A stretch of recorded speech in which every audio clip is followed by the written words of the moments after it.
Trusty Chords, the podcast which aims to celebrate music and those that create it. If you don't recognise the name Kingsley Hall, then I want you to stop what you're doing right now and do a little bit of musical research.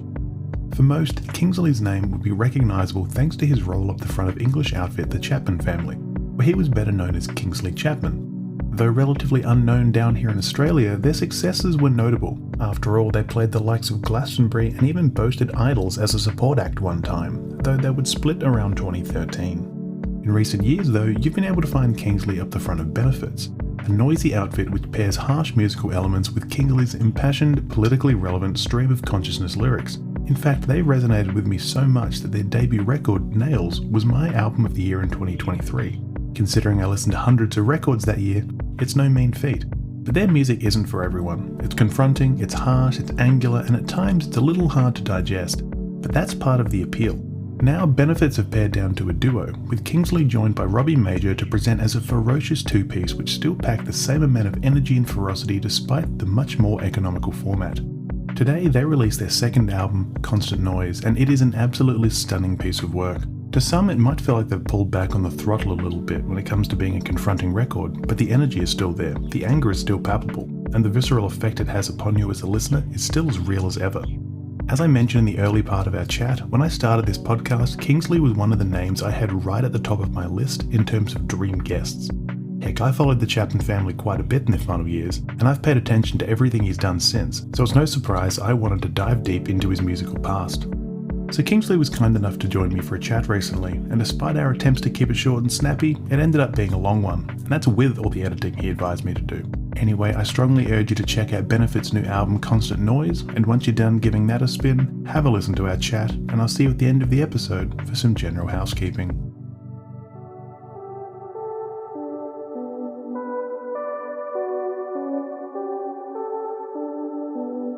Kingsley Hall, thank you very much for joining this episode of Trusty Chords. Thanks, Tyler. Thanks for having me on. Pleasure to speak to you. So for those who might not recognise your name, which I will be quite honest, for the Australians, is probably not too many who do recognise it, could you give me a quick few words on who you are and why we might be chatting today? Well, you say that. My auntie lives in Sydney. Right. So there'll be at least one listener. Well, I'm not sure if she's a bit poorly at the moment. She might not be able to be listening. So, but yeah, there's at least one person in Australia who knows who I am. That's all right. Oh, and my girlfriend's best friends also live in Sydney. Work at one of them works at Sydney Opera House. So there you go. There's links. But yeah, I'm sorry. Yeah, I'm in a northern English band called Benefits, and I sing and shout and make lovely songs about the state of the world, really, and usually the state of my street, the state of my town, country, etc., etc. I'm a bit of a mourner, to be honest, Tyler. That's completely fine. Pretty much, this entire podcast is pretty much just a chance for everyone just to moan for as long as they want. That's the only reason I have this podcast. I figure there's not enough music in the world that has people just mourning about stuff. So I think I tried to just, put my own 2 pence in there, if that's all right. Oh, it's completely fine from my end. Now, I should also say I am very stoked to have you on this podcast because we've sort of known each other for well over a decade now, but we've never actually had the chance to speak until now. But I mean, I've been a fan of yours for quite a long time. When I first had the idea for this podcast a few years ago, I made a list of folks I'd love to chat to, and your name was right up at the top. So it's a true pleasure to get those dulcet tones of yours onto an episode at long last. Well, that's very flattering. And very intimidating at the same time because it means you've been excited about this potentially tedious chat for a while, and I could let you down very much so, just as the English have let the Australians down time and time again. Well, I'm fairly sure we've responded in kind plenty of the years. In cricket terms, yeah, I suppose. I mean, it's I will also point out that I'm speaking to you live now from a town called Middlesbrough, which I'm sure the Australians that you speak to are well aware of because it's the birthplace of Captain Cook, right? Your hero. Yes. Well, I mean, I am quite lucky that I can actually say. So I'm originally from South Australia, which is the only state which wasn't actually colonized by the British. So Hooray! yeah. Although, however, I think if you actually trace back part of my family, you end up finding Lord Nelson in there. So it swings and roundabouts, Good. really. Well done. I will stress I'm not related to Captain Cook. It's not like all us Brits are all like related to each other in a sort of incestuous, filthy island in the North Sea. Although maybe they are, I'm not sure. But there, Captain Cook is. I reckon if I walked for about 10 miles, I'd get to his birthplace that you've got over there now. They took it up, didn't they? They lifted all the stones. Yeah, they did. They lifted all the stones and they took them all over to your gaff and dumped them Well, there. well, I think that takes care of all my Captain Cook questions today. So we're off to a good start. No, Well, I don't know as far as like genocidal colonizers go. Yeah, we're done with that probably. yeah, he's certainly up there, that's for sure. But look, I think we should probably look at more musical matters because what I always love to do at the Okay. start of these podcasts is go back to a time where a love of music first formed. So for you, Kingsley, do you have a recollection of your earliest memory of when music first resonated with you? Okay. Yeah, there's probably a couple of things here. So a lot of these things, because I have listened to your podcast and I did think about a lot of this stuff where you're going on about, your past and thinking about music that you like.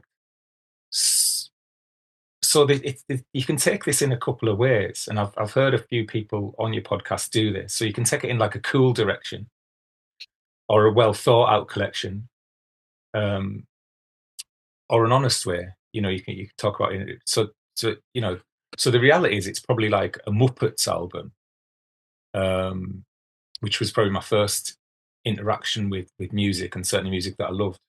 That first Muppets album where Kermit's singing halfway down the stairs sticks in my head. And then there was the Queen Flash Gordon soundtrack, which has lived in my head for decades, absolutely decades. It just won't leave. I absolutely love that thing. But it wasn't until, I mean, to be honest, I wasn't massively interested in music, possibly because my brain was infested with the Muppets and Queen. So I wasn't really that into music for a long time until I used to, I don't know, I think one of my friends who I used to play football with, I was just into football, I wasn't into music. But one of my friends who was, I used to play football with, a guy called Andrew, he had long hair. And I was like, why has he got long hair? Why is he different to everyone else? We've all got like nice short hair with little curtains and things like that. And he liked Iron Maiden. And I was like, oh, okay. And then you'd go around his house and you'd look at album covers and you'd listen to this stuff and it'd be just like, this is insane. This is incredible. Like what makes this sort of music? How do you create this? And it's like, well, it's guitars. And it's like, wow, guitars, that's exciting. And my granddad, God bless him, he he was a little bit of a musician. He's like a hobbyist musician, really. So he had a little back room in his house that had a Hammond organ and a little tiny little Vox practice amp with a very, very cheap Les Paul copy guitar. And then every Friday I would, intrigued by this music that was coming out of my friend Andrew's speakers, I would go down to his house every Friday evening and drink the most sugary tea ever experienced by man and play House of the Rising Sun by the Animals and Wow. various Beatles covers and things like that because that's what he liked. So he liked proper music. He didn't like Bring Your Daughter to the Slaughter or Number of the Beast. So so I'd sit and play House of the Rising Sun with him for hours and hours and hours and hours, and he'd sit and play the Hammond organ, and it was great. And then I'd take the Les Paul home on a weekend and look after it and try and play. Yeah, it was usually it was off that not Seventh Son of the Seventh Son, No Prayer for the Dying album, which I really really liked, even though it's like it's not one of the better ones like whatsoever. So I'd play like Bring Your Daughter to the Slaughter, um, and there's a one called is it Tail? God, my memory's going Tail Gunner, That sounds about and right. it's about like the second word, about the second word. Yeah, it's shoot that fucker, kill that son.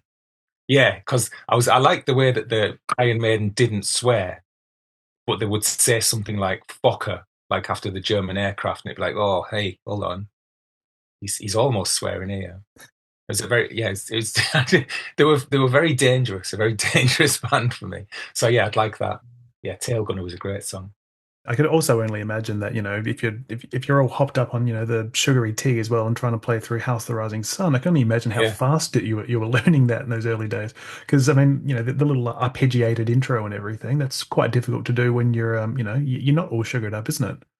yeah, it is. It's terrifically hard, but it's just a great song because Eric Burden from the Animals is again from our neck of the woods. He's from Newcastle, Mm. and I think Alan Price was as well.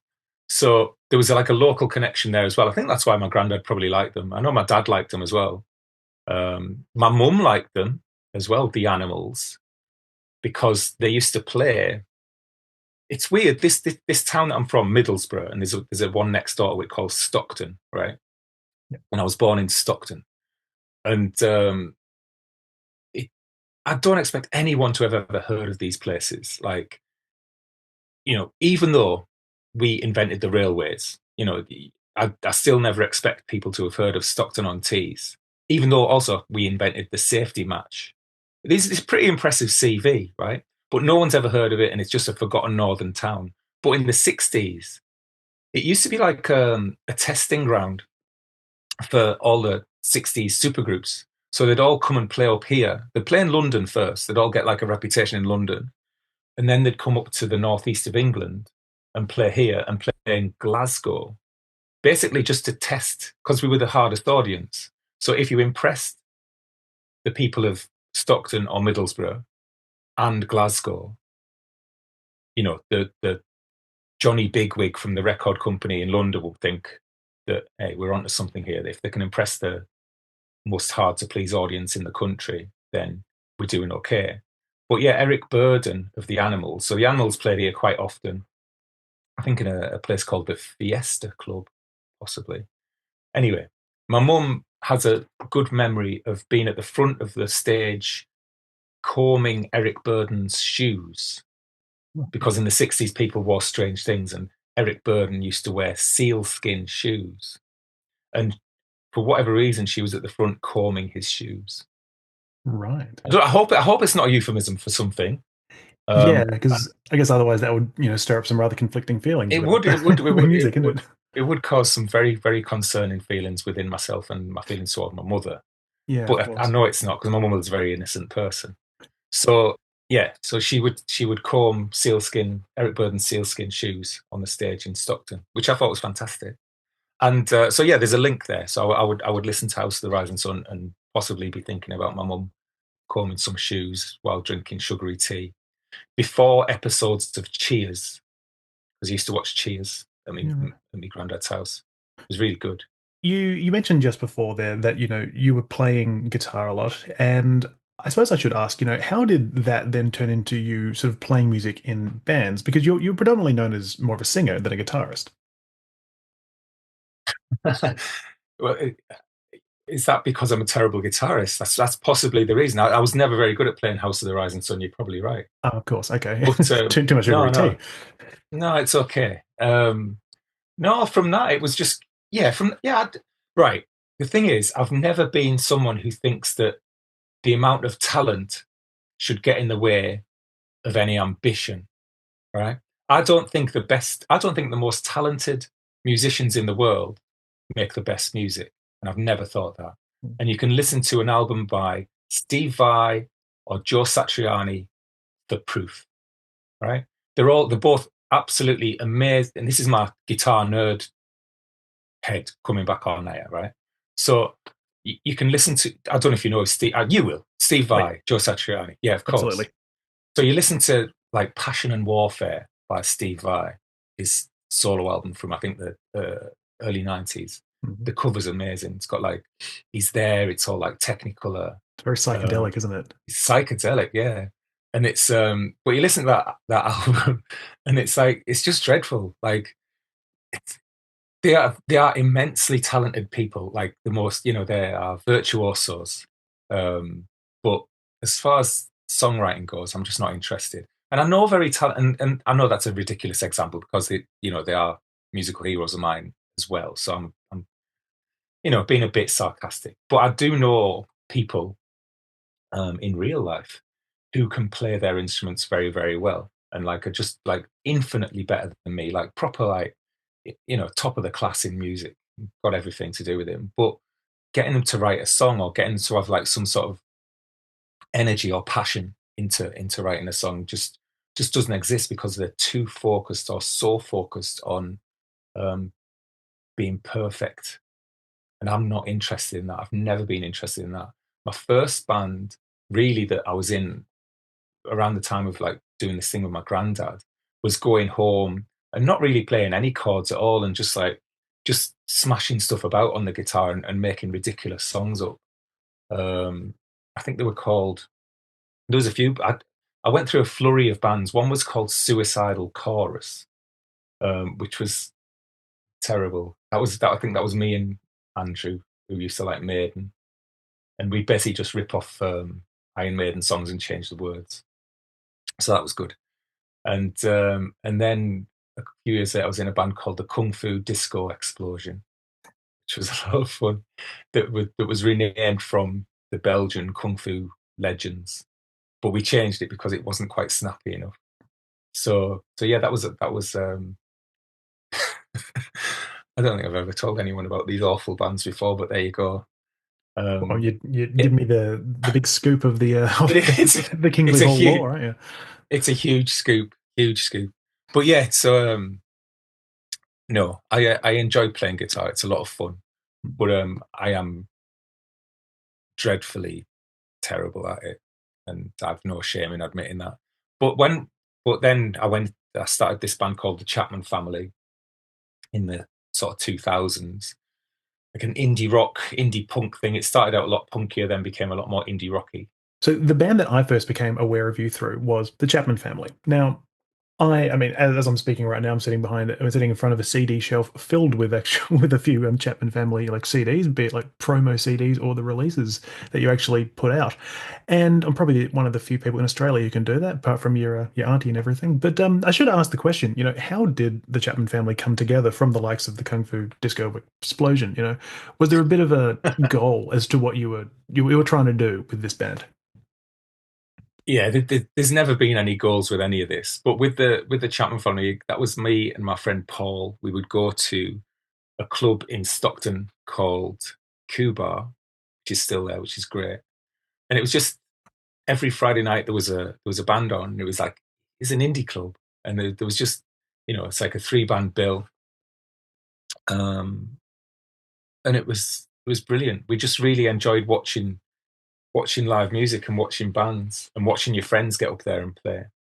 But it was I think we both just challenged each other to go like, well, why don't we ever go? Because I think with some weeks we'd be going like, these are rubbish. These guys have come all the way from London and they're rubbish.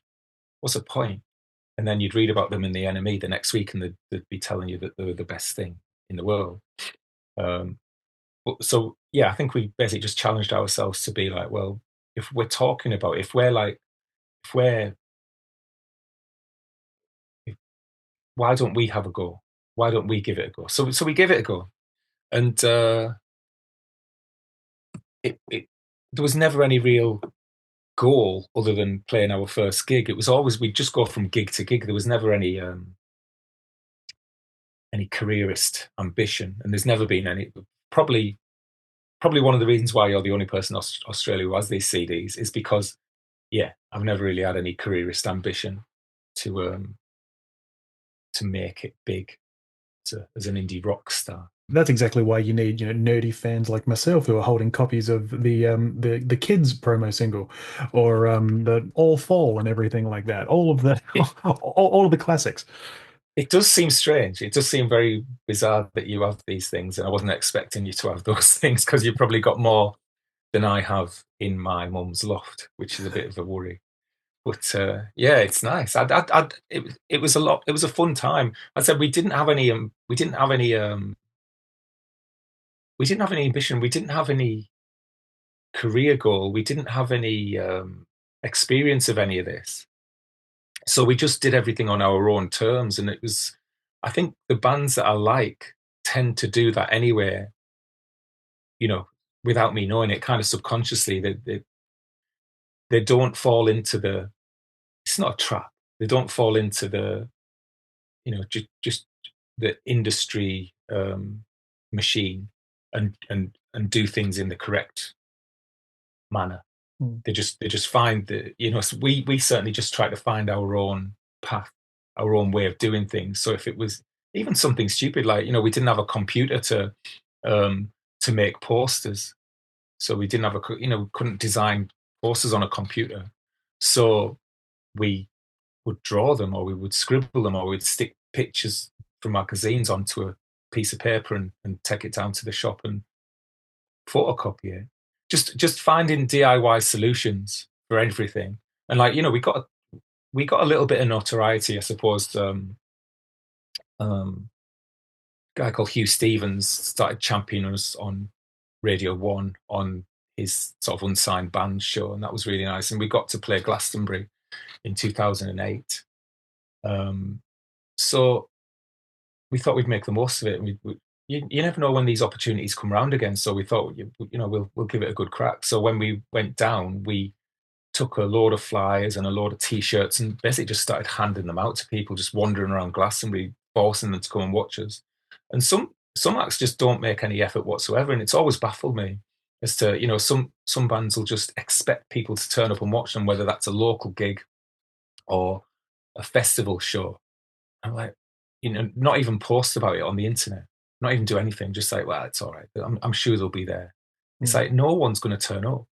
So we made a point of trying to get people to come and watch us by drunkenly stumbling around Glastonbury for 48 hours with flyers and CDs and T-shirts and whatever we could muster, just dragging them along, and it was great. And so we got quite a lot of people coming to watch this sort of ridiculous, unsigned, noisy band shouting about how everything's rubbish. And obviously, we're what now, almost 20 years later, and you're still doing that, basically, isn't it? I mean, not to be so, what's the word I'm looking for? Not to sort of sum it down so simplistically, but I mean, as you said yourself, you are still sort of shouting about things that are rubbish, and you've still got this real DIY approach to everything, don't you? I mean, you're doing the promo yourself all the time. Yeah, I haven't progressed. I haven't progressed, or no one's ever had the faith in us to do it for us. It's like, hey. It's all right, man. We'll do this for you. It's no problem. Don't worry about it. No one's ever done that. It's fine. So the Chapman family split in 2014, but I guess what was the impetus there? Were you growing a bit tired of it? Were you wanting to focus on other things? It just fell apart. It's as simple as that. There was I think in hindsight, it's easy because you can look at it and go, like, I think it was probably falling apart for a very long time. But when you're in the midst of it, you're enjoying it, and you just want to continue, and you don't necessarily realize that no one, when people were previously paying attention to you, you don't realize, or maybe you don't want to admit, maybe you do realize, but you don't want to admit that people just couldn't care less anymore. And it's strange, and then that seeps into the whole band itself, and then maybe the whole band just doesn't start to give a shit about it. So it's no, it was okay, it was fine. It was just something that burnt brightly very briefly, and then had a gentle fizzle out towards the end. But it was it's about our lack of experience with a lot of these things. So I was an avid reader of like Enemy, Melody Maker and things like that, but Enemy specifically. So I knew this cycle that bands go through in they have this sudden jump up to notoriety or fame, and then people might like them for a bit, and the media are all phoning them up and wanting them to go on podcasts and wanting them to talk to them and taking pictures in magazines. No, and going on magazines and things like that. And then all of a sudden you're not hot anymore, and the phone genuinely does stop ringing. And it's not just from media. It's the media's the last thing you're concerned of, really. It's you know, these people that had previously been your best friends, supposedly in the industry, like these label people or these agents or whatever, and all of a sudden they're not responding to your emails, even though a year ago they were buying champagne for you and all this sort of nonsense. Yeah, well, No one's ever bought us champagne, but you know what I mean. it's early And then days. yeah, but yeah, cheese. But yeah, that's it. And then everyone just seems to fade away. And so yeah, that it just kind of fizzled out. But it wasn't a problem. It was just we'd done what we'd achieved as pretty much a completely DIY project, was great. And what I think we found out was when our DIY-ness started to evaporate, it started to be taken away from, a label or a manager or whatever. That's when you lose the magic and that's when you lose the sparkle. And it always confuses me. It still does, as to why people want to invest in you. So you'll build up this band or this act or whatever in your own way, and you'll build up your audience in the way that you think is honest, and people buy into that. Like your audience buys into that, and then a management or a record label will also buy into that, but at the same time they'll want to change it. And you're like, let's not change it. Let's try and keep it how it is, because we're doing all right. We're building our things. Like, no, no, no, no.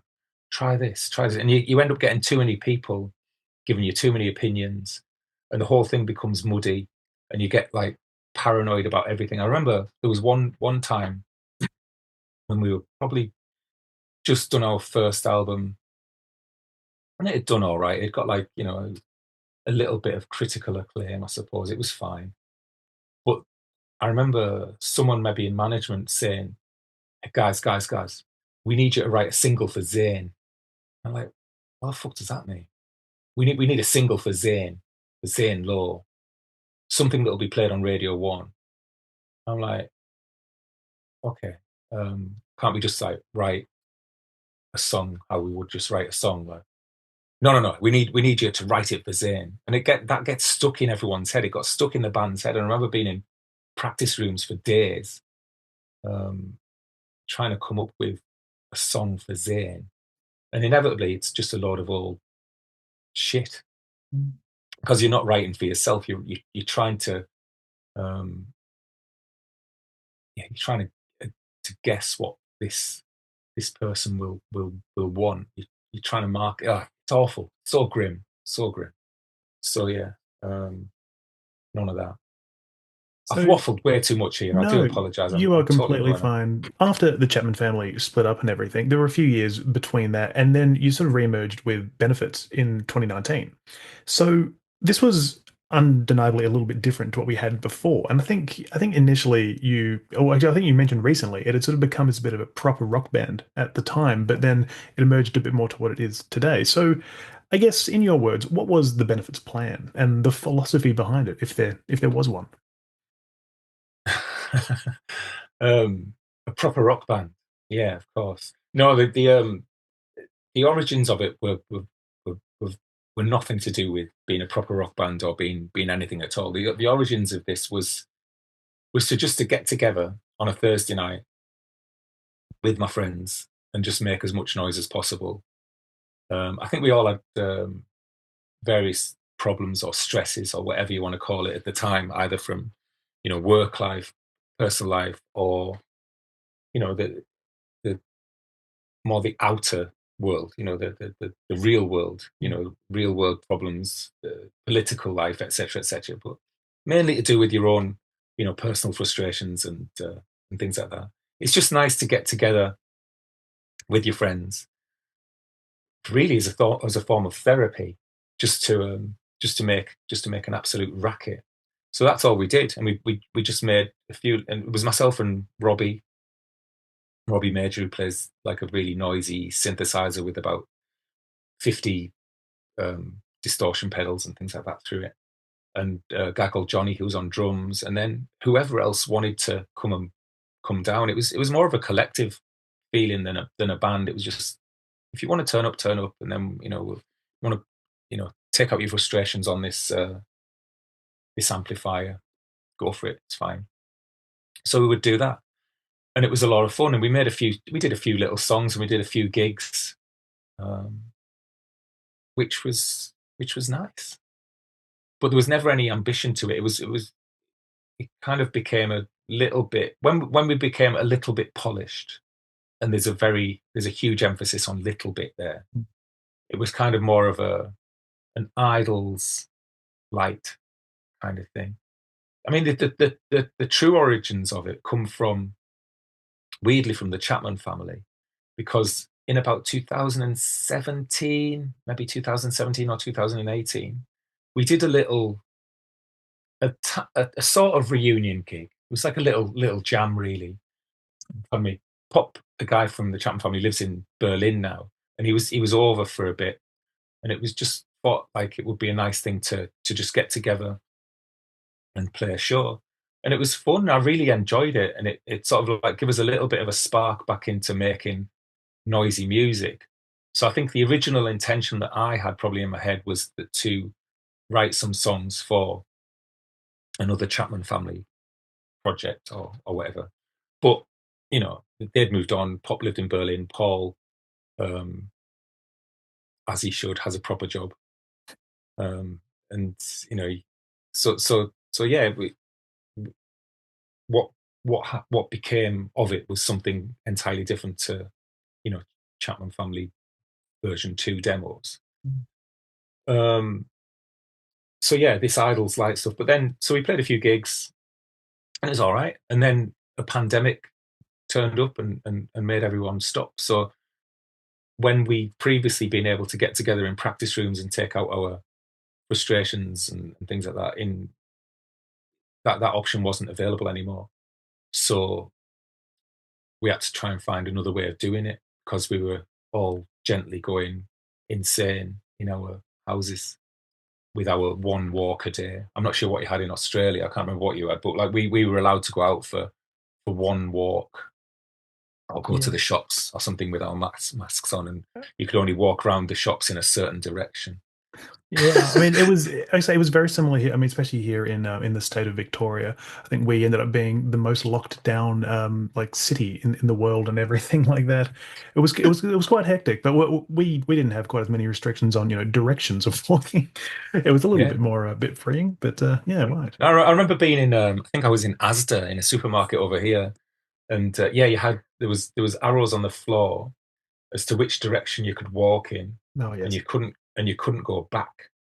So like, I got told off uh, quite a few times, because I like shopping. I really enjoy going to the supermarket. It's like my social life.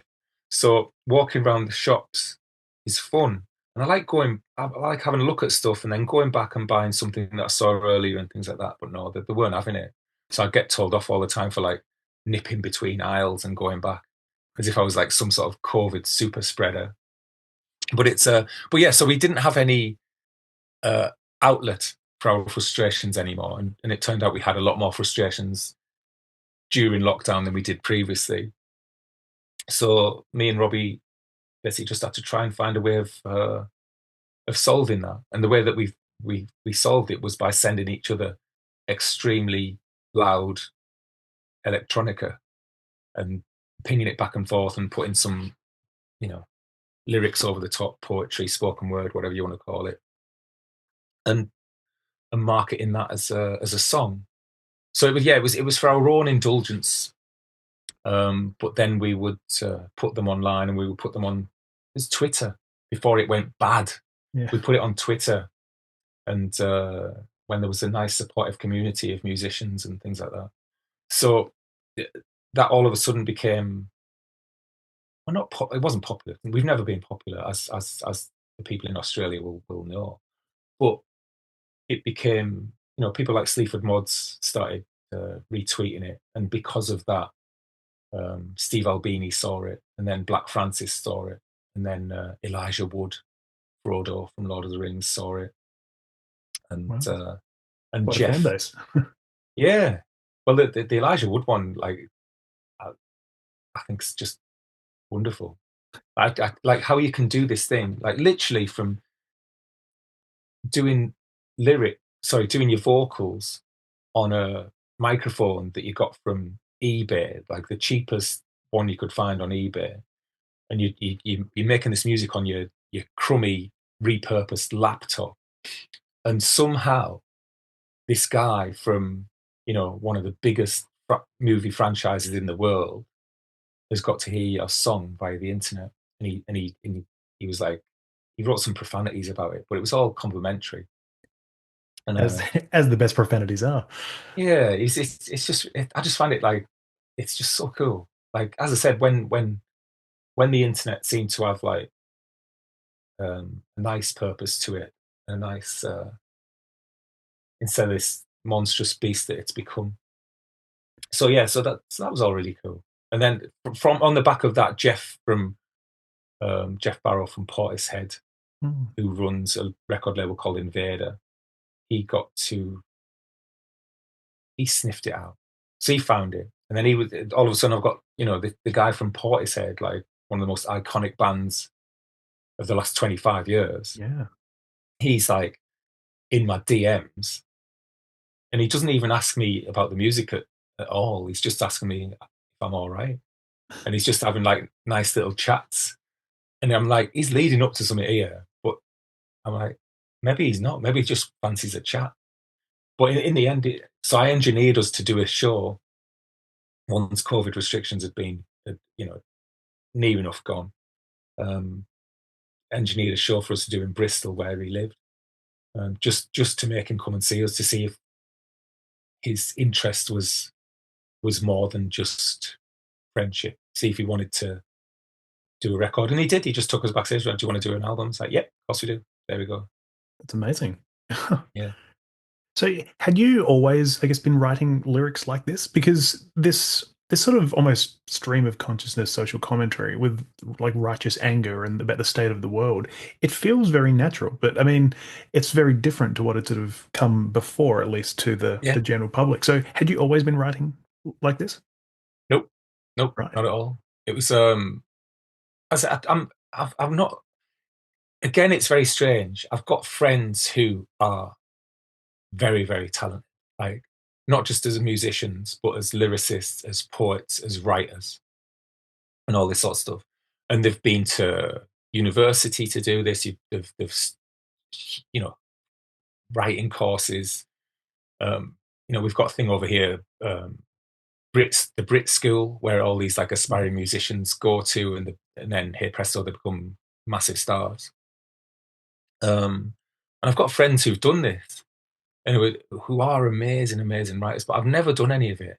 And so I was just, yeah, I'd just done very normal, run of the mill, um, indie pop songs, if you like, indie rock songs. And I enjoyed doing that. Some of them were a bit weirder than others, but that's all right. But it was it was mostly during lockdown. But even before that, it was the songs I was writing, because there was no agenda, because there was no desire to, I want to be in a famous band. It was just about writing from an honest perspective. So there was none of that. I don't know what the word is. See, this is where my lack of writing talent comes through now, because I can't think of like just perfectly normal words. So just ended up writing from the heart, really, without a care. And it didn't matter if things didn't rhyme. It didn't matter if there was swearing in it. It didn't matter what I was saying, really. It was really freeing. So I did that. But then during lockdown, everyone got a bit depressed. And I've always had a decent relationship with a guy called Tom Robinson, who you probably know from the Tom Robinson band from the 70s. Oh yeah, was it Um, 2468 motorway with him? 2468 Motorway, Yeah, Glad to Be Gay. that's right. And he was massive in the um, Rock Against Racism movement. And he's also a DJ on BBC Six. And he's a really, really nice man.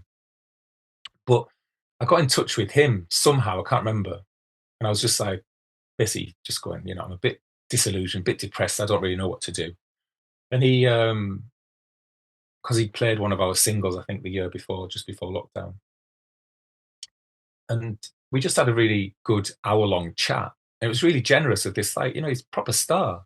So this guy like giving me an hour long pep talk really, and a few little writing exercises to do, and just not not like what I should be doing, but just like trying to push me in the areas that he thought I was good at. Um, and I think that the main thing is to just keep writing and to just not. It doesn't matter if you write 20 pages of utter shit. Like one of those pages is going to have some good stuff on it. Just keep on going, keep on going. And yeah, I do. I write in a very stream of conscious way now. Stream of consciousness way now. Like for this album in particular, like I literally just sat on the laptop and just wrote and wrote and wrote and wrote and wrote. Like no differentiation between songs or anything like that. It was just like 20, 30 sheets of A4, whatever. Uh, just continuous writing, a bit like a beat poet. But yeah, just continuing and not just and then going back through it and just self-editing and taking the things out that I thought were good, and building songs from that, or well, songs, I suppose. I don't know if you even want to call them songs, some of them, but yeah, just building work from that.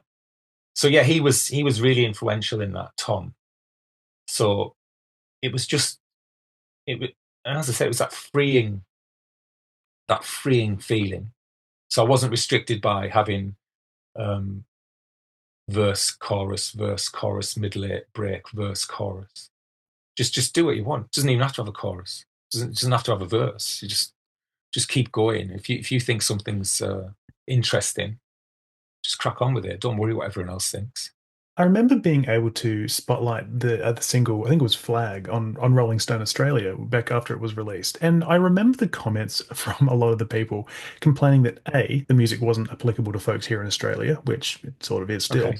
and B, that it was unlistenable. Now, it's the latter bit that I want to touch on for a sec, because obviously you listen to the debut album Nails, which it's like when I first heard that, it was unlike anything I'd ever heard, but it ended up being my favorite album of the year. I absolutely adored that album. But on like at times it can be a little bit abrasive. It can be a bit of a difficult listen. So was, Yeah. was that something that you got a lot in like from I guess the critics, that it was a little bit hard to digest? Unlistenable. That's great. Yeah, I'm fairly sure that it would have been from your typical like Facebook user who just has like a picture of a car in their Oh yeah. profile picture. You probably know the type. It's usually a dog. I mean, Yeah, over that here too. it's a dog, and they're always racist. Oh, But absolutely. They yeah, had racism in spades for sure. it's amazing. But yeah, it's unlistenable. It's weird that because Flag is is kind of the pop song of the album, if you like. So if that one's going to be unlistenable, then heaven help you with something like Traitors or something like that. But it's yeah, we've got that a lot. We've got you're always going to get good and bad comments. You're always going to get it, and it it doesn't matter because like even when I was doing perfectly acceptable, perfectly pleasant indie rock, like maybe something that sounds a little bit like an edgy Killers, right? I would still get a lot of comments just slagging me off, like just totally like berating me or telling me, my words are shit, the music's shit, the guitar's wrong. Why does it go yeah yeah yeah in that section? It's rubbish. Your hair's shit. Your clothes are shit. Everything. So you're always going to get it, and I get it a lot. And of course, I get a lot from this band because it with that album, Nails, and with those songs, yes, they are abrasive. And I think people think because it's the whole point of that album, I think, is it was a reaction to, certainly in Britain, the right wing being amplified and the manner in which they were amplifying themselves. So they were doing arguments, and this is from like politicians. I'm not saying musicians. This is from like politicians and people who go to rallies. They're loud, they're obnoxious. The way that they were putting their arguments across was loud and cartoonish. With didn't always have any substance to it. So the nail stuff was a direct reaction to this to try and effectively fight fire with fire. So if you're going to shout like, you know, migrants out or something, or if you're going to do something just fucking racist, then I want to counter that by being anti-racist, but not by doing it politely, by doing it aggressively. And that's what that album was all about. And it was, well, the majority of it. There's certain points that are a little bit more gentle. But so yeah, because of that, because of this aggressive nature of the band, and I had a skinhead for Christ's sake. I was like a 6 foot tall skinhead dressed in black, wearing shorts and ducks. So I look a little bit aggressive. And I know from, obviously from my voice, I sound like a 1930s film star. But the reality is I was a 6 foot tall skinhead. Yeah, so this aggressive persona, if you like, or this aggressive thing that the band was, people are always going to react to it aggressively because they think, well, you can take it. But I learned a long time ago that you need to take this stuff with a pinch of salt.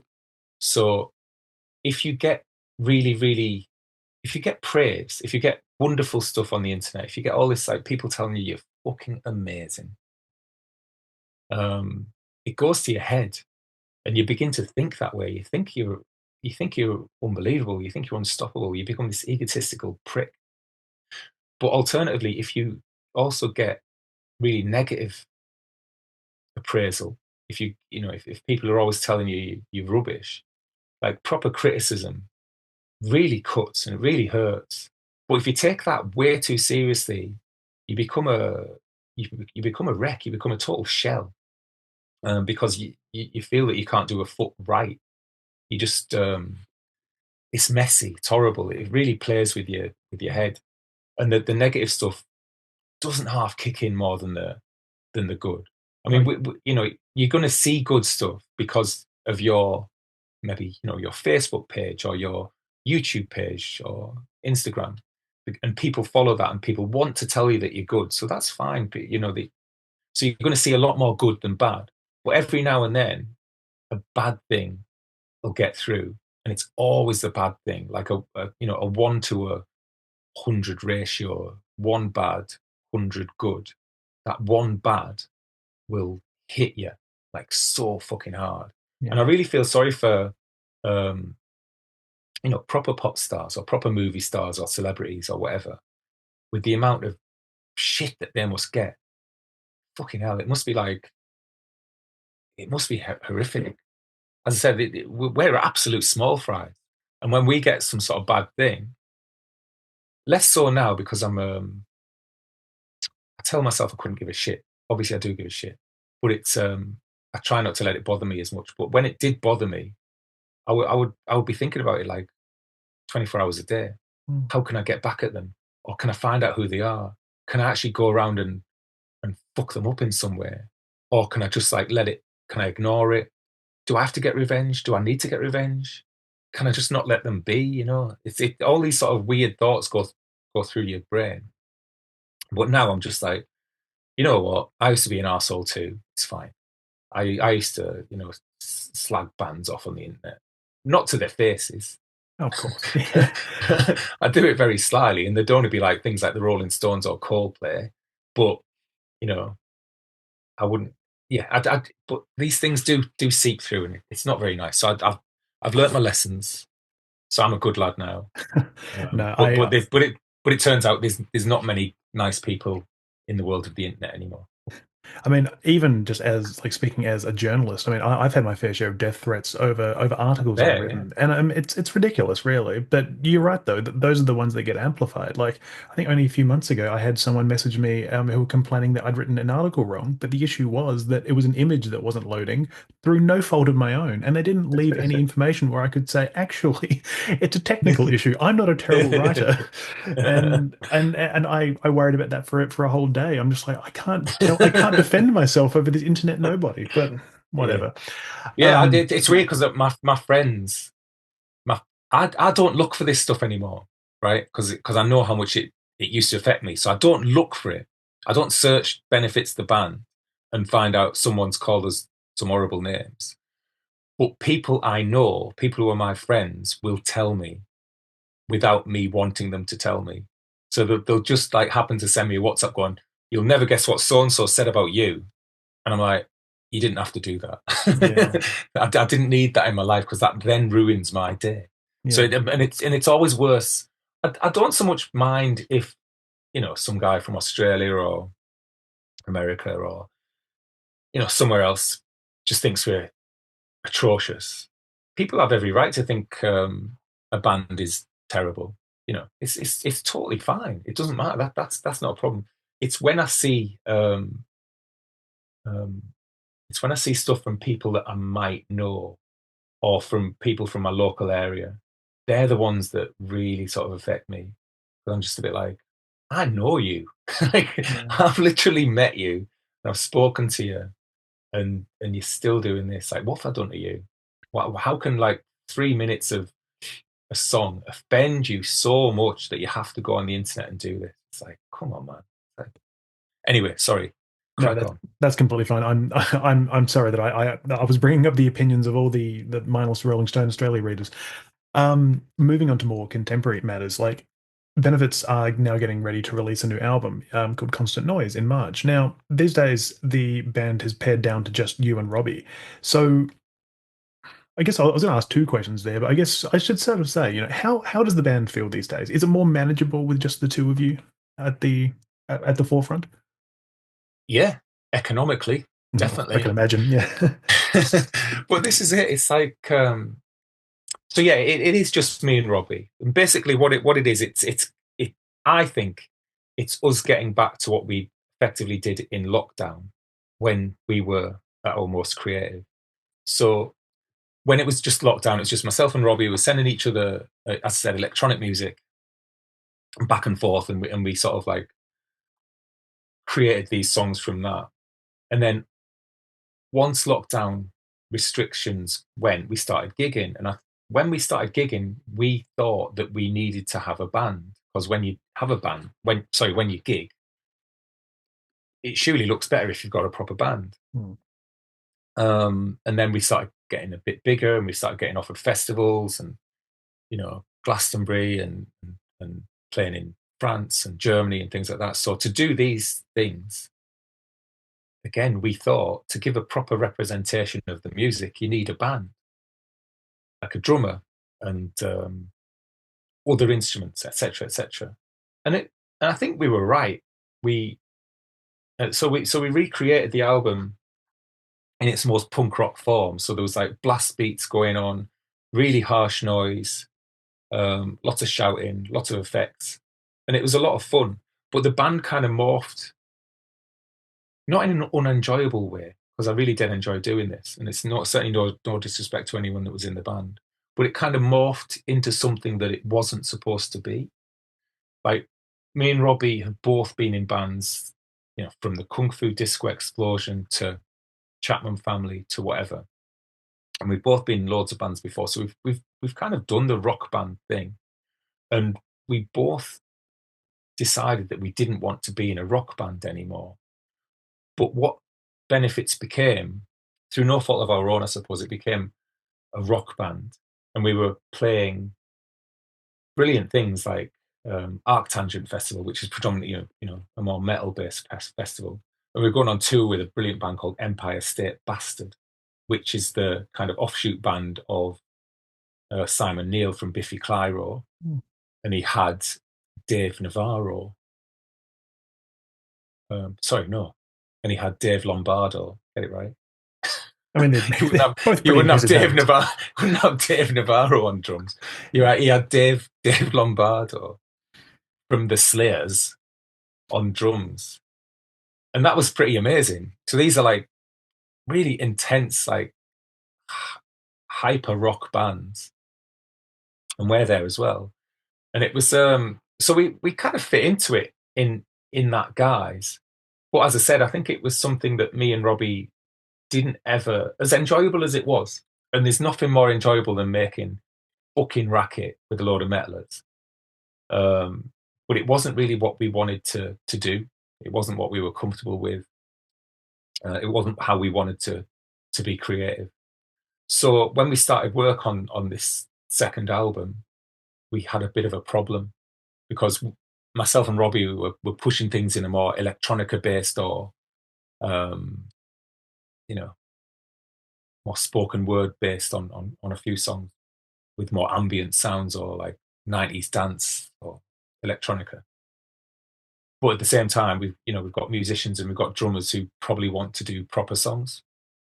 And as I said, me and Robbie don't create songs in a practice room. We don't sit around and smoke cigarettes and drink endless cans of cheap lager, molding songs and going over riffs and beats forever and ever and ever and ever and ever until a song magically pops up. We literally send each other a couple of bits of noisy music and make the song from there. It's so quick, it's so instant. We just can't be bothered with it anymore. But that way of working, as we found out from 3 years of doing this, just doesn't appeal to anyone else apart from ourselves. It doesn't appeal to proper musicians, and by proper musicians, I would say drummers are proper musicians, and yeah, proper synthesizer players, proper guitarists, etc., proper bass players. They're just not interested in doing it that way because it's so alien to them, and it's they feel that they don't have the input in it, and I kind of agree with them. Um, so yeah, it means we slim down kind of by more accident than design, really. But we were moving so hard, even though we were playing these metal festivals and touring with these metal bands and stuff. We were behind the scenes. We were moving so hard in an electronica direction for 80% of the album anyway. That it would pointless to try and because what would be the point in doing a tour with a drummer when he would only be playing on 2 songs in a 2-hour set? So yeah, so we nipped it all down, and it's yeah, it's a lot of fun. It's nerve wracking. I mean, we did a tour last year as a 2-piece, and we didn't know how it would go because if you're in a 4-piece band and you fall out with one member of the band, at least you've got another 2 people to talk to. If you're in a 2-piece band and you fall out with that person, you're fucked. So you need to make sure that you can maintain, social etiquette. Of course, yeah.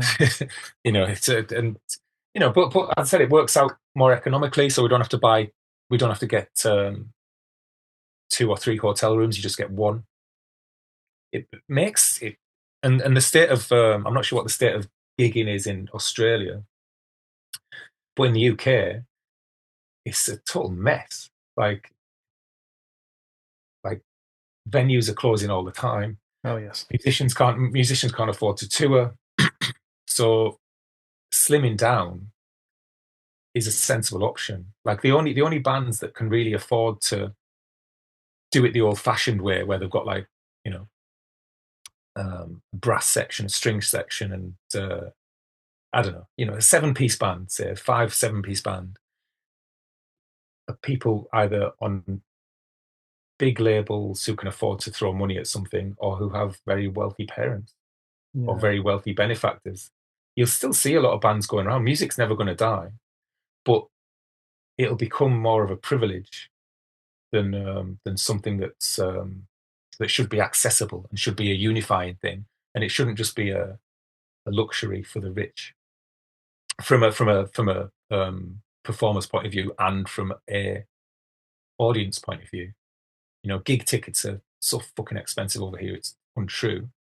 But music shouldn't be that. Music shouldn't be something that only the rich can afford to go and see. Yeah. Anyone should be able to go to like 2 or 3. You should be able to go to like 2 or 3 gigs a month easily. It shouldn't be like I'll go to one stadium gig a year. You should be able to go do whatever you want. Otherwise, it's gonna kill everything. Yeah.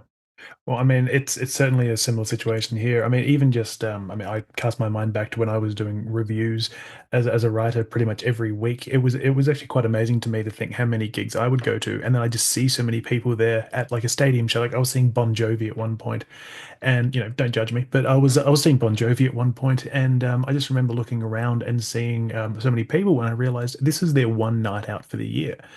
Yeah, And it sort of shocked me thinking that on one hand I was so privileged to be going to so many, but the other hand I'm thinking it should be so much more affordable. And I guess that I mean that was something I'm noticing about your upcoming tour as well. I think you've capped all the gig tickets at £12, which is quite it's quite admirable to actually be able to make this music so accessible for the general public as well. And it's refreshing to see, I think. yeah, that's the whole point. And yeah, so we capped everything at £12. We've cut our costs as much as possible. And as I said, that we can afford to do that because we've gone down to a two-piece. So but we've cut like all sorts of other costs as well. Like we always use local crew, so we never having to fork out for a tech or anything like that. Mm. We sell all our merch ourselves. We don't have anyone following us around with a camera as a videographer. Um, we we're very, as I said, even though we're on in this record label Invader, they're very hands off, and we're very DIY, and they're certainly not a label to give us money to do this. We do everything off our own back. So it's we when we got a label involved, we it was all to do with we needed we always try and get people with expertise to do what they're good at. So we have no idea how to distribute and make a record. And as much as I could sit online and watch a few YouTube tutorials about how to do this, I can't be asked. Yeah. So I might as well get some people who are good at it and let them do it. So that's why we've got a label in. Because, people, even when we did that, people were like, oh, sellout. I'm like, Jesus fucking Christ, this isn't like EMI. We're not like, we're not on Universal Inc. Yeah. This is like Invader from Bristol, who, yeah, have Jeff from Portishead as their, like, you know, their main guy. But it's different universes. This is still an independent record label. But yeah, so all these gig tickets too expensive, and then so we reduced our prices down, but we've also put a curfew on it at 10 p.m. And this is probably unique to Britain. I don't think it's going to be the same in Australia. But the reason why we put a 10 p.m. curfew on it is because effectively public transport in the UK is fucking shit. So in a major city like London, you'll maybe get public transport go up until midnight or something like that. But in any other city, whether that's Newcastle, Manchester, Birmingham, Middlesbrough, or if you go in the smaller places like Middlesbrough, public transportation just kind of stops. It just stops. So nothing really happens after like 10:30 at night. So you can't get a bus. So you're expecting people to stay in this music venue until 11, 12 p.m., until midnight, spending, you know, 6 or 7 quid a pint, buying t-shirts for like 20, 30 quid. And then on top of that, expecting them to afford a taxi on the way home or an Uber. And it's just kind of ridiculous. And especially now, or get a hotel or something because they can't afford to, you know, you can't get home on an evening. It's so fucking wild. Mm. So yeah, that's the plan. It was like, right, if we finish at 10 p.m., that'll hopefully give people a fighting chance of getting home um, via public transport. It's not always going to work out, but we're just trying to see if it trying to help in any small way. Mm. Well, I So mean, I know that that's something like at least in cities like where I am in Melbourne or cities like Sydney, the public transport is far better. But I mean, I grew up in the city of Adelaide, and I distinctly remember going to see a few bands on a Friday night when public transport was terrible, and I left before like the final five songs just to catch the last train. Still missed it. Had yeah, to spend the next 10 hours wandering the city, just waiting for the next buses to come up because I wasn't going to walk 45k home. yeah. It's a Wow. ridiculous, yeah, didn't really want to shoulder that one in the middle of the night. That's amazing. But there's all sorts of other stuff that we think is incredibly simple Mm. that we've implemented that that we had loads of pushback on. Like we had so much pushback from venues on the 10 p.m. thing because the whole music industry in the UK is powered by selling beer. So, it's this stupid industry model where it only works if a venue sells a load of beer. So they didn't want to close at 10 p.m. because they're missing the trade between 10 and 11 p.m. But we were also implementing things like, and this sounds ridiculous, just publicizing set times. Yes. And True. people are like, that's wild. Why would you want to do that? Right. It's just so people can plan. So like all our set times are pretty much set in stone. It's like we're going to be on at 8:45 and the support act's going to be on at 8. There you go. But because I've often went to shows, and I still do it now, where I don't know what time any of them are on. And then I'll turn up and I've missed one, or I'll turn up and they're not on for another 2 hours. And I have to stand in this awful fucking, you know, corporate academy venue drinking, £6 lagers out of plastic cups for 2 hours while some awful dirge gets played on the PA system. Yeah. It's just really basic stuff. Like um, just let people make choices, make their own choices, and turn up when they want to turn up to watch what they want. Yeah. Give them that decision. That was actually a very, very large discussion here a few years ago, because there were a lot of radio DJs who were actually saying we really need set times to be promoted. But then so many other people were saying it shouldn't matter. You should be turning up there and seeing all the band. You need to support local music. And it's like, well, Yeah, not everyone has the privilege of being able to turn up early. They need to plan their nights, and which is that's why, the yeah, which is why it's so refreshing to see like this sort of thing being done.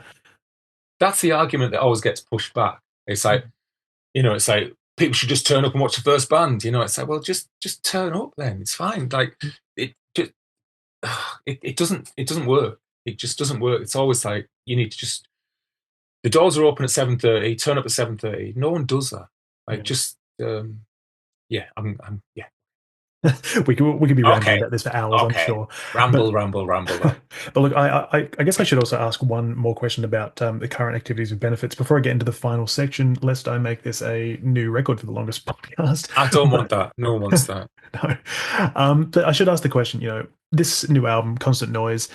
I mean, so at this current stage, I've only heard the singles from it, but it's already shaping up to be quite a record. So I should say, what does an album like this say about who benefits are as a group in 2025? It's I'll be brief because I didn't want this to be a long thing. Uh, it's still an angry album. It's don't be fooled into thinking that because we've turned the volume down on a few songs and stopped shouting so much that it's lost anger. It's easy to display anger by shouting and being loud and being aggressive, and I fall for it as much as anyone else. I'll go and watch a festival gig or a stadium gig, and when the performer starts getting into it and shouting and being like full on, I'm like, yes, I'm loving this. And the drums start going into like a really heavy, you know, four to the floor thud, and I start clapping. I love that stuff.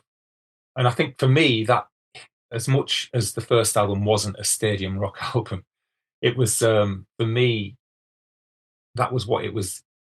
That was the effect it was aiming for, to be this aggressive force.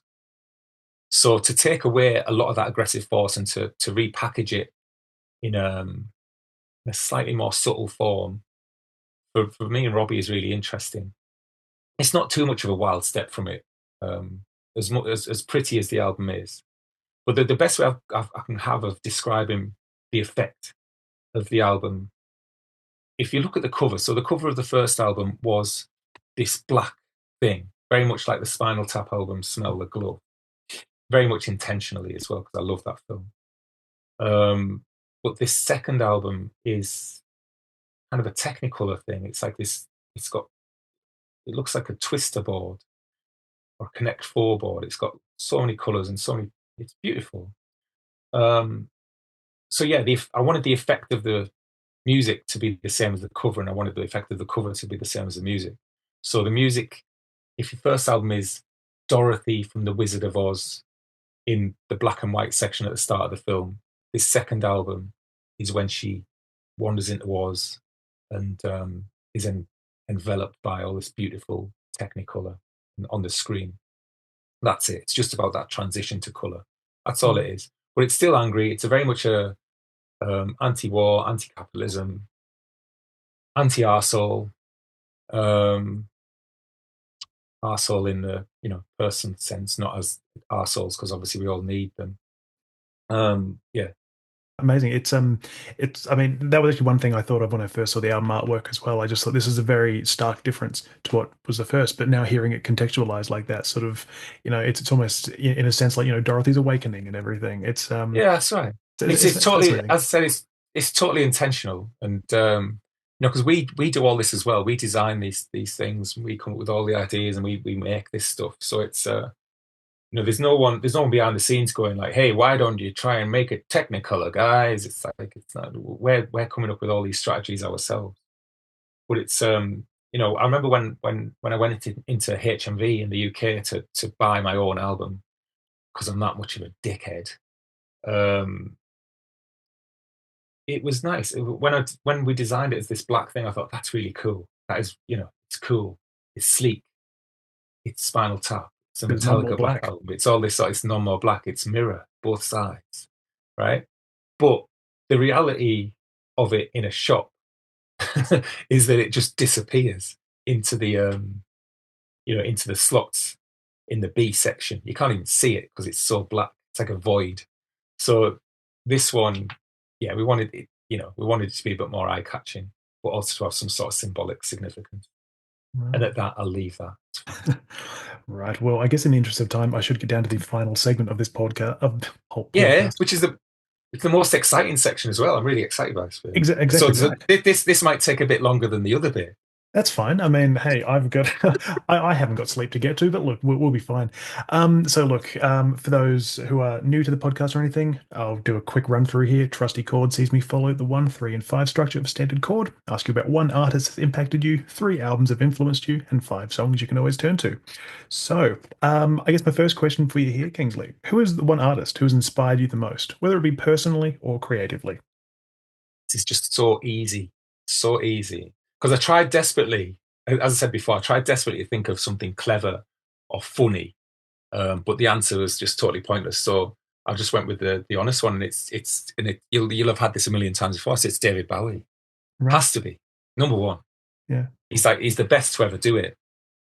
And I just find him like endlessly fascinating and endlessly inspirational musically, and from like a human being standpoint, he's just everything. It was also actually very, very refreshing to actually hear someone like start this question off by saying, "This is easy," because I've never heard anyone say that before.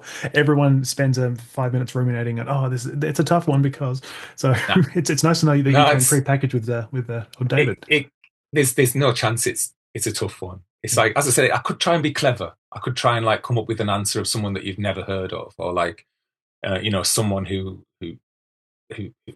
and some sort of more arty answer or a funny one, but it's pointless. It's like David Bowie, like so I got into him when that out. I don't know if you will have heard it, the Outside album Oh yes. from like the mid-90s. Like I got into Bowie at his like most ludicrous period, like where he was just not critically appraised. I think people forget that when he died, obviously everyone was in like a state of mourning for years, and over here musicians were just like distraught, and it was it was in its own way, it was wonderful because he was being remembered as the icon that he was, and he had that like a cultural renaissance this century with like the albums Heathen and Reality and Next Day and obviously Black Star, and everyone's like, oh yeah, Bowie, yeah, he's so cool, he's great. And then it was Ziggy Stardust and Low and Heroes and that, but everyone kind of skirts over the 90s and skirts over the late 80s when he's doing these Glass Spider tours and Tin Machine and getting into drum and bass, and copying Nine Inch Nails and stuff. But these periods are the ones where I was like, this guy's unreal. Like this guy's amazing. Who the hell is he? Like, because I had nothing to contextualize him with. I didn't know about anything about Ziggy Stardust or Law or Heroes or Young Americans or Diamond Dogs or Scary Monsters. Like all these like genuinely unreal albums. I didn't know anything about that. I just had this weird like 50-year-old guy with orange hair who sounded a little bit like Nine Inch Nails, but he was crooning a bit like Frank Sinatra. And he had Brian Eno making bizarre noises on a synthesizer. And I was like, this guy's incredible. Like, and so I got into him via that. And I love his 90s period. I love his drum and bass stuff.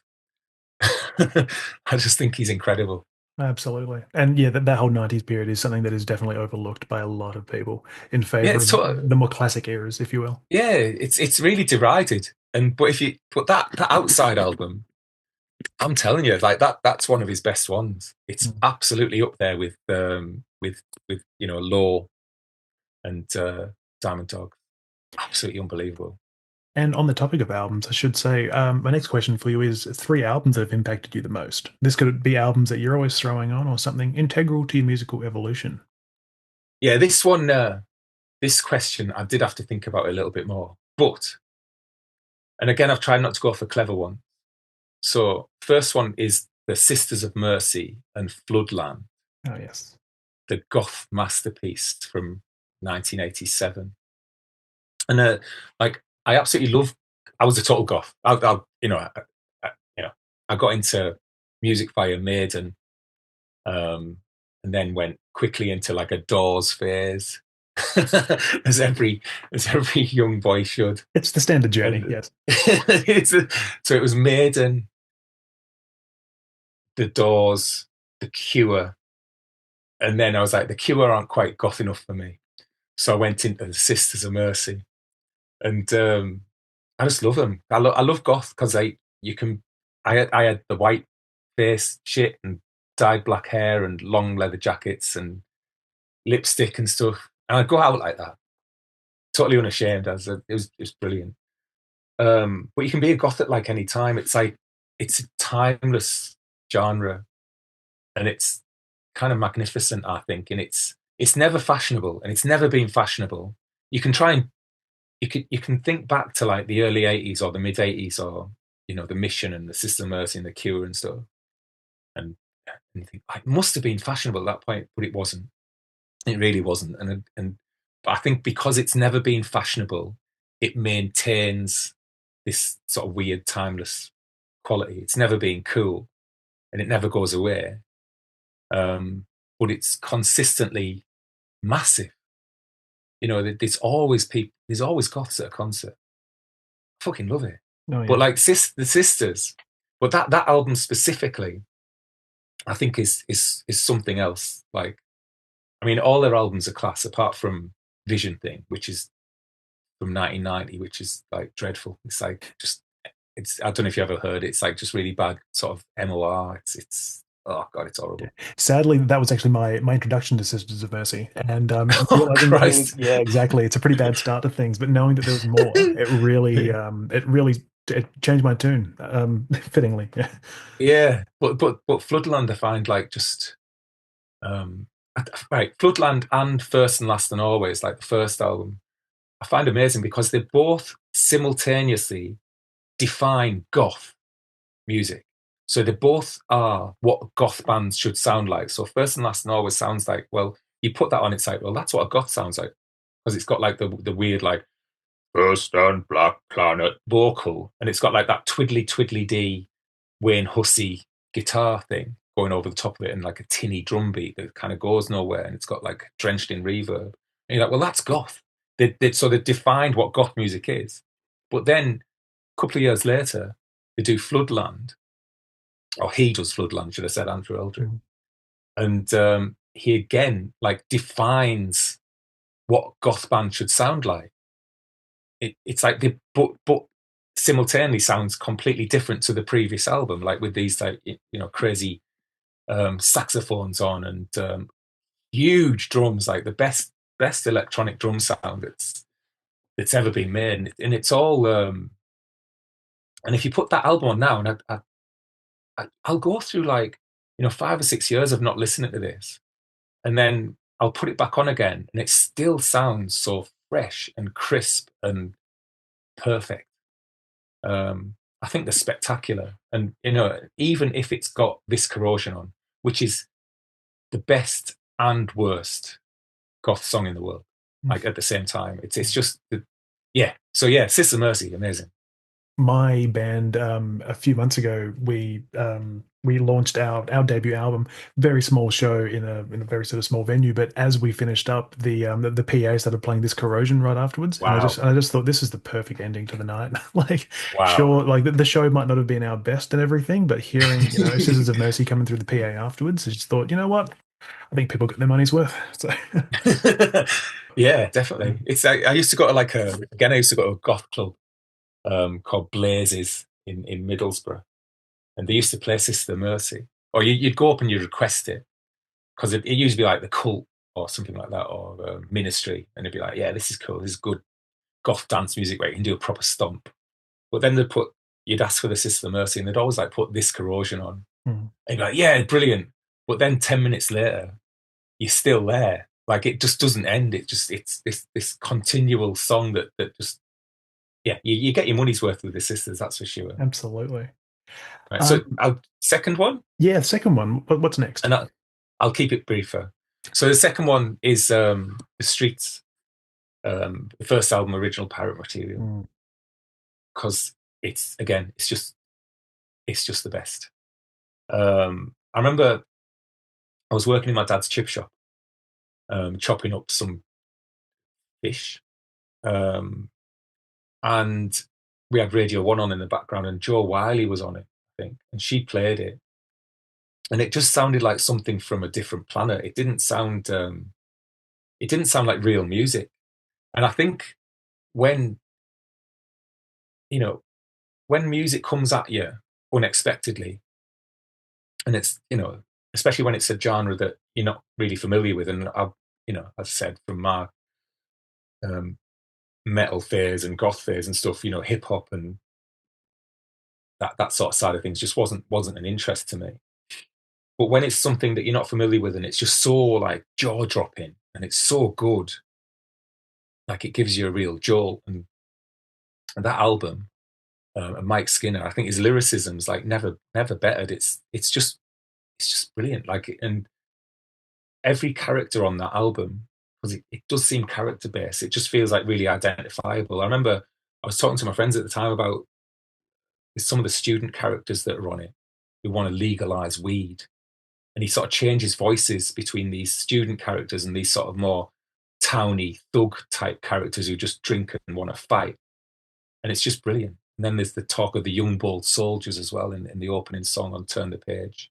It's just great. I'll never ever tire of that album. I think it's so good. And so refreshing as well, because there was really nothing else that had sort of sounded like that beforehand. It was just it was so slice of life. And yeah, I mean, obviously, I'm not speaking as someone who is from the UK or anything, but like being able to hear this sort of, like sort of approach from someone like Mike Skinner, it feels like it was just so was relatable to a lot of people. I'm probably just talking over you now, but yeah. No, that's it. I think you're exactly right, and I think that's something that we've tried to bring in with ours as well, with our stuff. So I think the Mike Skinner stuff is kind of colloquial. He talks about the bull ring in Birmingham, and he talks about the experiences of his life in his streets, and it's identifiable for English people certainly to listen to that and go like, God, I know exactly what he's on about. And like with our stuff, I've always tried to make it honest. So I've always tried, I'm not going to try and talk about um, experiences on a lovely hot sunny beach having cocktails in the sun or anything like that. It just doesn't make any sense to me. So I've got to talk about things that I know and I can identify with. Otherwise, it doesn't make any sense. But unfortunately, because of that, how colloquial and localized I am with it, it probably does exclude quite a lot of people from listening to it. So yeah, when you get people from Australia going, well, I don't understand the references here. And that's totally fine. it's odd as well, because when we played in Europe, we were getting that, or we were told that that's going to be what happens, is the Europeans aren't going to understand what you're talking about, so you're just going to fail. But they did. They did understand it, but they didn't necessarily understand the references I was making, because some of the references I make are only relatable to people who live in the town that I live in. So it's impossible for people to relate to that. But they were understanding the anger, they were understanding the passion, they were understanding the energy. So in the UK, we would get a lot of people kind of like watching us with their arms folded, very serious, going, "Oh yeah, I really like this band. I understand the sentiment behind it," and they'd be like nodding their heads, and that's it. Whereas the French were like, "We understand the anger, and we're going to stage dive, and we're going to fucking go ballistic." And it was like, "This is great. This is absolutely fantastic." There's no arms folded, no nodding along, no agreeing with our politics. It's just like, we're going to fucking go wild. So yeah, forgotten where I was going with that. Well, I can certainly say, if by some divine miracle you make it down to Australia, I'll be sure to start the stage diving for you. Good lad. But Last one. Third album. What have we got? This one's briefer. So the last one is Peaches and Father Fucker. Oh yes. And it's not. Is it a third album or second album? I think it's third, isn't it? I can't remember. But like, it's not the best album. It's not by a long shot. But it stands out for me. I think it was definitely the first one I got of hers. Because certain beats just stick with me. There's this one in there's a song in it called "Are You She," which wasn't a single. It's just like a middle song on the album. But there's a beat on that lives absolutely rent free in my head, and it will not leave. And I will try and rip it off at every opportunity. And one day I'm going to get to the point of getting it right. But I love that album. I think it's phenomenal. I saw her play at Leeds Festival in the same year that either that year or the year after, I'm not sure. So it must be like 2003 or something. I don't know. But they were amazing. Like, she was so aggressive and intense. Because there's a song on it that she does with Iggy Pop. And for that particular song, they brought in like a projection screen, and they had Iggy Pop singing his part on the projection screen, so it all had to sync up and stuff. And I don't think it's synced up quite to Peach's satisfaction. Right. So she just went wild and started smashing shit out of the stage, and really, really taking it to the technicians as well. Really rude. But like, as a performer, I just thought she was just incredible. But I love that album. I think it's amazing. Again, another one I'll just go a few years without hearing, and then I'll just put it on and go for a jog or something. This is incredible. She's such an amazing musician, and unreal. Frankly, I hope that she never stops creating, because she keeps knocking them out of the park. Yeah. Alrighty, so we get our final question for you, and this one is: I'd love to know the 5 songs you can always turn to, whether it be for comfort, for excitement, anything at all. Your 5 trusty songs. Right. So number 1, there's a song called "DeLorean Dynamite" by Todd Terje. It's like a modern Italo disco song, and I fucking love it. Well, it's from, I don't know if you've seen the documentary about Maradona. I haven't. No. So it starts with like a summarization of Maradona's life up until him signing for Napoli in the late 80s, and it's done to the soundtrack of that song, and it's absolutely class. And it's just like, anyway, right, I'll go on. Second song is a very predictable one. It's Queen and Hammer to Fall, but not the recorded version, the live version. Right. Queen again. Queen, and more specifically Freddie Mercury, live in my head constantly. If I didn't pick Bowie, if I wanted less credibility, I would have picked Freddie Mercury. But it's he's fucking awesome, and I love that song so much. You don't need descriptions of this, do you? You just want the songs. Oh, you can give me whatever you like. Although I suppose I should also ask, when you mentioned Hammer to Fall and the live version, are we talking about like the Live Aid version? It could be the Live Aid version. Hmm. But it could be it doesn't matter as long as it's any other version other than the recorded version, because the recorded version is just a bit weak. So it's Yes. just yeah, I mean the live version's good. The live Magic the Magic Tour version's really good as well. But it's just like I love it. I love um it comes out of the song. Maybe it's like Seven Seas of Rye or something. I can't remember what it comes out, but there's a Hammer of All, and it's just like, and then there's a huge snare shot, like, it's just every single one of those arseholes in that band magnificent at that point. And it's just like, it's so like strutty and ballsy and ridiculous. And yeah, I have a massive love-hate relationship with Queen. I think they're my favorite worst band in the world. I can watch them, any documentary, any awful film like Bohemian Rhapsody, any album I'll listen to relentlessly, because I just think they're kind of rubbish, but also perfect at the same time. And yeah, Freddie's an absolute hero. I think he's magnificent. The third song is Chromatics, and a song called Shadow, um, which I don't know if are you aware of it? I'm aware of Chromatics, but I can't say I've heard Shadow before. Okay, Shadow is the song that they used on the third series of Twin Peaks. Oh, then I do know it because yes, Yeah. okay, right, yes, So when actually, it's all coming back to me now. Yes, and then and David Lynch also did the video for it, like the when they actually just released it as a single. yes, Um, okay, I'm remembering it, it all now. it's just so sleek and beautiful and eerie, and God, I love it. I absolutely just love it. I mean, all these songs are songs again. Like I did think about it, and I was like, right, what I could put like really cool songs on, or like really sort of experimental stuff or whatever, or what songs would I actually just like to have on while I'm you know taking the dog for a walk, or going for a jog, or going for a drive and stuff. And Chromatic's Shadow is definitely one that I would have on um to drive around at night. It's just so fucking good, so magic. Next one is the Happy Mondays with Wrote for Luck, Oh yes, but the Vince Clarke remix. Um, Again, like early '90s baggy stuff, like indie.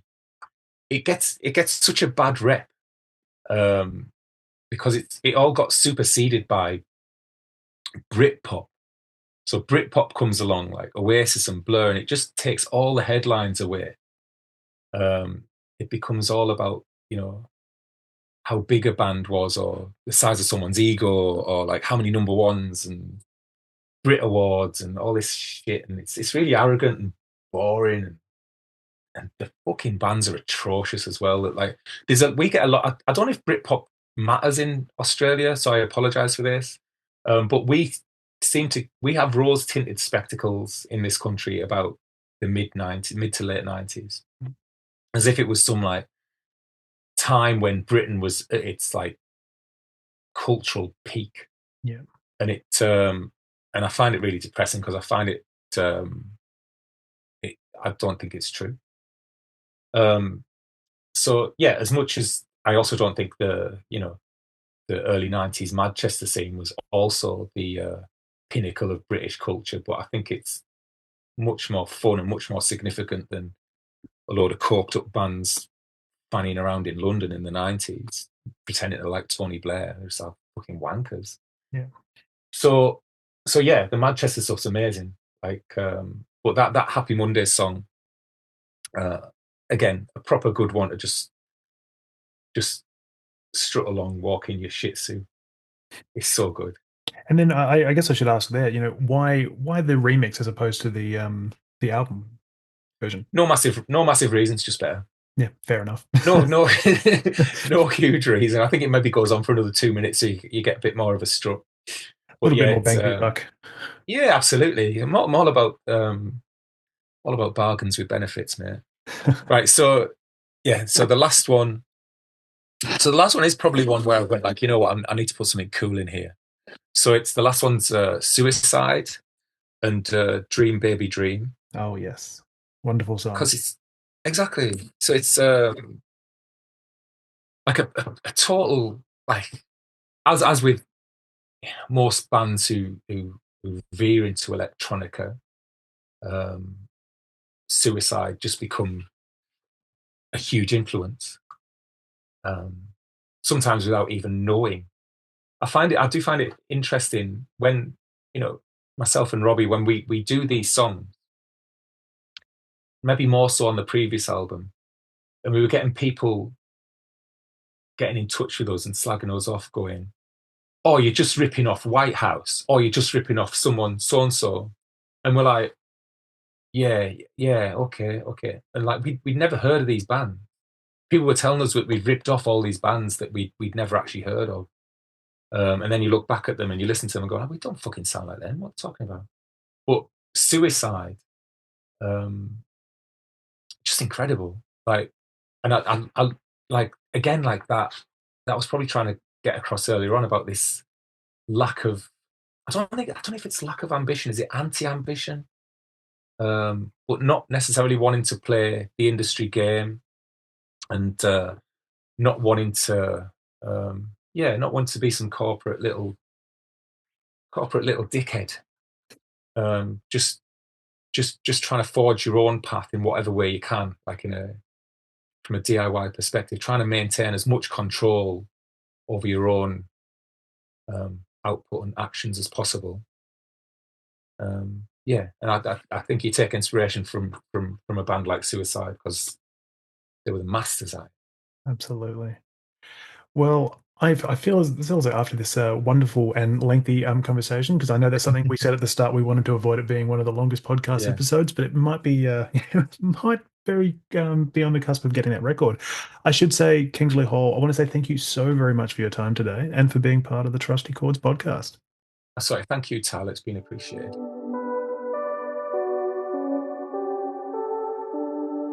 Thank you for listening to Trusty Chords.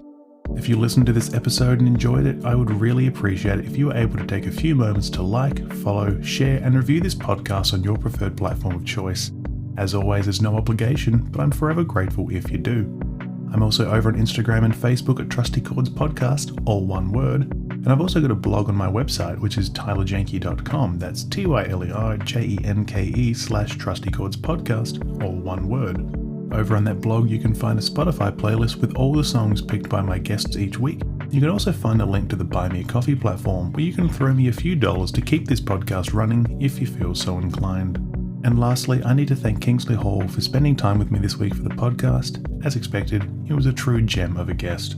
But once again, thank you kindly for listening, and I hope to see you all again next week as I continue to celebrate music and those that create it.